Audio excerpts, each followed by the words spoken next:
Bonjour, welcome to another Wine Steward video. My name is Legime, at least that's what Kent used to call me when we at the Wine Steward were promoting something kind of French, and he would call me Legime. So hello, I am Legime. And this is right in front of us here, many people's idea of heaven. Well, we have the baguette, we have the dry rosé, we have the cheese, and thank God we have a glass. So let's do something about that. Vive la France! And the Tour de France is going on right now. I'm enjoying getting up every morning and watching that with my coffee. And the coffee's gone. The stage has ended. It's time to get into the wine thing and tell you what the heck is happening at the Wine Steward this week, and why the silly garb, why the uniform? Because this is meant to remind me to tell you that this Saturday we will be having a little promotion, a la what we did last month with paella. Eric's at it again. He's going to make pan bagnat. What is pan bagnat? Well, let's back up a little bit and say that one of the offerings on our wine bar menu for this week is an entire flight. A 5-wine flight of dry rosé, all from Europe, mostly from France. I think one outlier is from Austria. It's at Zweigelt, but I believe the rest are from the south of France, which is extremely appropriate for this promotion we're going to be doing on Saturday. Yes, of course, you could come up today and enjoy this 5-wine rosé flight. Great. But if you do it on Saturday afternoon, let's say starting at 2 o'clock, you'll be able to enjoy a little complimentary section of pan bagnat. What is that? Essentially, to keep this short, it is salade niçoise as a sandwich. So you've got beautiful tuna and you've got olives. We're going to Spain it up a little bit too by including some products that we have downstairs that we think would be very appropriate for pan bagnat, even though it's like, okay, Spain and France. By adding piparra peppers. Those are from the Basque country. They're really beautiful peppers. They're going to go on there. What else? Probably some piquillo peppers. Piquillo peppers are basically pimentos. And man, I think they're going to add color and flavorful beauty to this pan bagnat. So this Saturday, you order the rosé flight. You also get an Eric Edgar made pan bagnat. How about that? So we need the baguette. We won't use this one. We'll take care of this one today some other way. But just know that promo is coming, all right? This Saturday, don't miss it. If you can't make it, please come on in and enjoy some rosés in the meantime. What's the cheese we have in front of us? It's not French. This is from Italy. And I just realized, we haven't talked about it in a while. As you can possibly see, it resembles in its lack of color. Well, there's the price tag. Lack of color, and maybe even with the bubbles, a marshmallow. It has, in fact, marshmallow softness texturally, and it is rather quiet in actual flavor. So this is more of a texture cheese, soft and billowy. It's called Bergamino de Bufala, which implies that it is made entirely of buffalo milk, water buffalo. Yep, they've got them there. That milk has a hand in making the burrata that we sell. I went downstairs and I thought, I'm going to talk up burrata because we have lots of good burrata right now. And yet I realized your tomatoes, like mine, are probably not yet ripe. So maybe you can get some store-bought ones and have some burrata. Do your insalata caprese. But I saw this cheese and I thought, we haven't talked about Bergamino de Bufala in a while. This comes from Lombardy. Soft, gentle, will not offend anybody. It's not crazy in flavor. It's beautiful in texture. That's the idea of this gorgeous cheese right here. All right? It just happened to be sitting there. Rosé, meant to remind me to tell you that rosé flight, okay, I told you, right? The rosé flight on the wine bar. What else is happening on the wine bar? I have a few topics for you today, so stand by. If you're sick of me talking about the wine bar, hang on for just a minute or two, and we'll be moving on to some other very exciting topics. One of which, well, no, we can't. We're going to stick on the wine bar thing. So let's put this in front of you and tell you what reds are happening. Another prop that deserves to be right next to that glass bottle is this glass. And as you can see, it's our New World Pinot Noir glass. it accommodates so many good wines. I've talked like crazy, even recently, about how good this glass is for so many things. And we thought we would show it off with 5 different wines. Pinot Noir, of course, is on that red wine flight that belongs in this glass. But what else might work? How about a Southern Rhone that acts like a Northern Rhone? So we have that going. I can't even remember them all, but this is the finale. This is the wonderful wine at the end of the flight called Top Source. And what's cool is it is made by a protege of Philippe Baron. Philippe Baron is the winemaker of Cayuse. Many, if not most of you, have never heard of Cayuse because the wine is unobtainable. The price is somewhat unreachable for many wine budgets. And yet it is glorious wine from the Rocks district of Washington State. That's actually a misapplication. Even though it is Walla Walla, this particular part of Walla Walla goes south, just over the over the border into Oregon.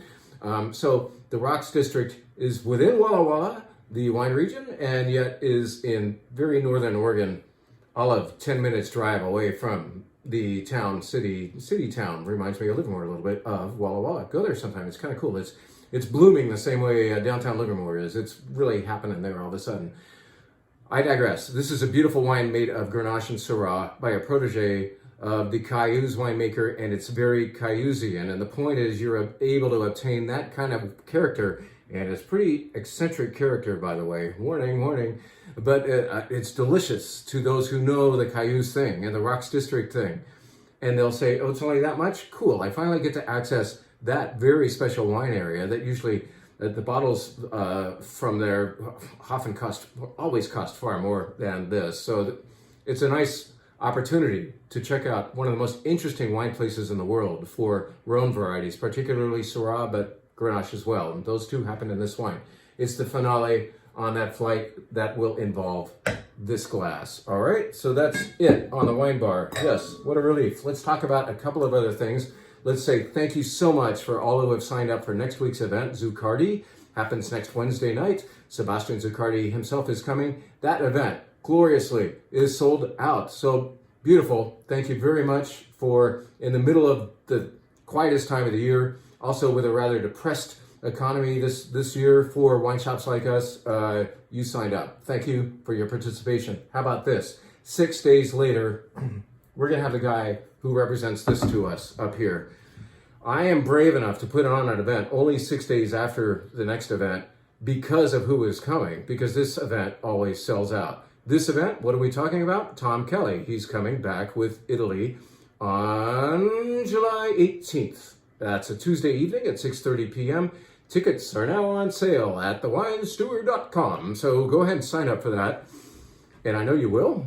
And I'm sorry there won't be a redo of it the next night because Tom can't come back twice. But it's very cool that we get to see Tom Kelly up here. Perhaps one of our favorite, not perhaps, he's easily one of our favorite presenters of wine.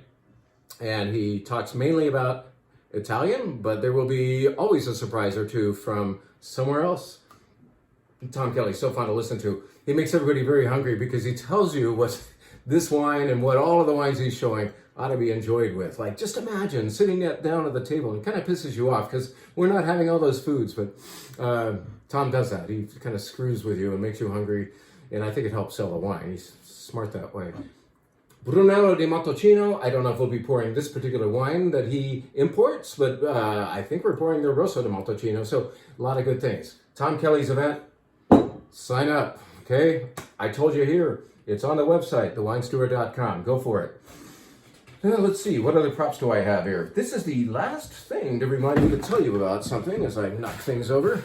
It's kind of hard to show you, but this is in fact a 6-bottle sampler. I alluded to it briefly in an email on Monday, but here we are in an email giving it the true push.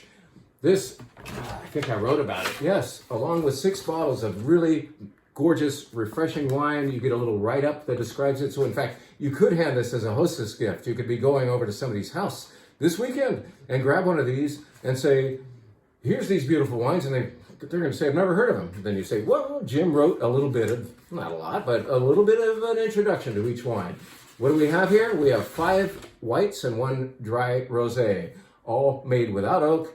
No, none of these are oaky buttery. They are meant to be refreshing, lively, timely. You know, in other words, this time of the year is supposed to be warm out there. I know Mother Nature isn't sure of that, but there will be another heat wave, and these wines will come in handy for it. What do we got here? We have a Sauvignon Blanc from Washington State, Seven Hills.